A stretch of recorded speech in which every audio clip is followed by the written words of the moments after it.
लेकर आ गया हूं धमाकेदार तरीके से शानदार ट्रिक्स। तो मेनी के और मच में डिफरेंस क्या होता है बच्चों? दो ट्रिक्स आपको बता रहे, पसंद आएगा तो कमेंट बॉक्स में बताइएगा, दिखिएगा। मेनी के साथ हमेशा आता है पीसीएन, पीबी और देयर प्लस ऑब्जेक्ट, यानी plural countable noun, plural verb और देयर लगाते हैं। पहला example, Nandini has many gifts for DK sir. तो यहां पे मेनी के बाद हैज लगा है और नंदिनी हैज मेनी गिफ्ट्स लिखा है, मेनी के बाद सब्जेक्ट हमारा हो गया प्लूरल नाउन। तो इसका मतलब ये सेंटेंस सही है। अब सवाल आता है कि सर मेनी के साथ अगर आर्टिकल मान लो ए आ जाए और एन आ जाए तो उसका मतलब क्या होगा? तब उस केस में singular countable noun, singular verb और पॉजिटिव एडजेक्टिव, लड़का है तो हिज और कोई लड़की है तो हर, और ऑब्जेक्ट हमेशा लगा देंगे। ये तो एक्सेप्शन हो गया बेटा यहाँ पे। अब एक और बात समझ रहे मेरे बात को ध्यान से, एग्जांपल कैसे क्वेश्चंस आएंगे। अब यहाँ पे मैंने 3 एग्जांपल्स दिए हैं, आप तीनों को ध्यान से करना, प्यार से करना, एक बार समझना बच्चे। यहाँ पे सबसे पहले लिखा है मेनी अ, तो मेनी के बाद अगर ए आ गया तो ए का मतलब होता है एक, यानी यहां पे हो जाएगा singular subject, singular verb, there गलत हो जाएगा। अब यहां पे चेक करो, बॉय है कि गर्ल है? तो बॉय है यानी मेल है, तो यहां पे हम हिज लगा देंगे। बोलो क्लियर? दूसरी बात, मेनी के बाद अगर यहां पे ए आ गया है, सब्जेक्ट हमारा प्लूरल है, वर्ब यहां पे प्लूरल वर्ब दिया है और यहां पे देयर दिया है। अब यहां पे एक चैलेंज आ गया, अगर हम यहां पे वॉच करेंगे तो ये भी तो गलत हो जाएगा, अगर यहां पे यह हटाएंगे तो भी ये गलत हो जाएगा। तो इसका मतलब क्या है? इस पार्ट में ए में एरर होगा।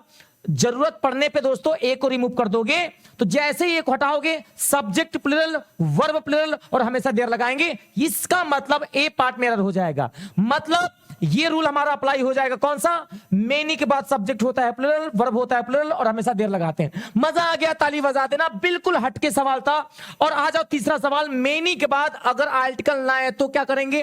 तब हम लगा देंगे कैसा सब्जेक्ट? हमारा सब्जेक्ट हो जाएगा प्लूरल और वर्ब लगा देंगे प्लूरल और देयर लगा देंगे। बिल्कुल नो एरर है, इस पार्ट में कोई एरर नहीं है। तो आई होप कि पहले वाले में आपने देखा कि बच्चे यहां पे किस पार्ट में एरर था? सी में, जहां पे देयर वहां पे हिज लगेगा।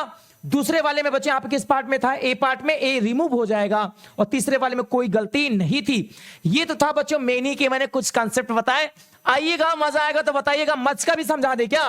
लो भैया, मच का भी निपटा दे रहे हैं यहां पे। ये देखो, बात सच है, मच का यूज हमेशा अनकाउंटेबल नाउन के लिए होता है। पहला रूल, मच का यूज अनकाउंटेबल नाउन के लिए करते हैं। और poetry, work, scenery, machinery, furniture, luggage, baggage, light, water, milk, ये सब अनकाउंटेबल नाउन है। तो जब भी अनकाउंटेबल नाउन होगी तो वहां पे मच लगाएंगे। I have much work to do, तो वर्क जो है यहां पे नाउन का काम कर रहा है। और ध्यान रखना, वर्क वर्ब भी होता है, नाउन भी होता है। तो जब ये नाउन का काम करेगा तो इसमें यस मत लगाना, आर्टिकल मत लगाना। Do you have many advices? Advice कैसा वर्ब है बेटा? अनकाउंटेबल नाउन होता है और इसमें यस होता तो वो वर्ब होता है। तो ये वर्ब का काम नहीं कर रहा है, नाउन का काम कर रहा है। तो यहां पे मच एडवाइस होगा, ना कि मेनी एडवाइसेस। आई होप कि आप लोगों की रूल समझ में आ गया होगा। एक बार थम्स अप करके बताना कैसा लगा ये छोटा सा प्यारा सा कंसेप्ट। इस टाइप के कंसेप्ट आपको बार बार देखने को मिलेंगे। अब एक सवाल मेरा आपको होमवर्क है, जल्दी से बताइएगा। ये होमवर्क है, कमेंट बॉक्स में बताइएगा। यहां पे आप क्या लगाओगे बच्चे? यहां पे इस सवाल में कहां पे एरर करोगे? यहां पे मेनी अ पीपल, बहुत बढ़िया सवाल है।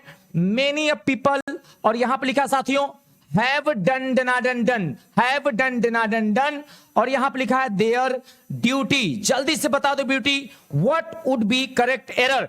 ए पार्ट में, बी पार्ट में, या बच्चों सी पार्ट में? जिस पार्ट में आपको एरर लग रहा है बेटा बता देना। अगर लग रहा है कि सर जी कहीं एरर नहीं है तो ये डी पार्ट है, नो एरर वाला। तो फटाफट कमेंट बॉक्स में बताइएगा। ये आपका आईबी इंटेलिजेंट ब्यूरो का क्वेश्चन था बच्चे, यहाँ पे शानदार। जय हिंद, जय भारत। कमेंट बॉक्स में बताइएगा। ये सीरीज लगातार चाहते हैं, इसका सही जवाब देने वाले को डीके सर का नोट्स फ्री। जय हिंद, जय भारत।